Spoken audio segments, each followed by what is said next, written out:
Nagsimula sa simple na pasulyap-sulyap, nagpapapansin sa'yo. Umabot sa palitan ng mga mensahe, kilig na kilig ako. Kumusta, kain na, hello, magandang umaga.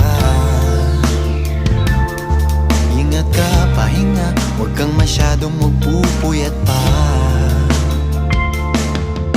Naramdaman ng puso na dahan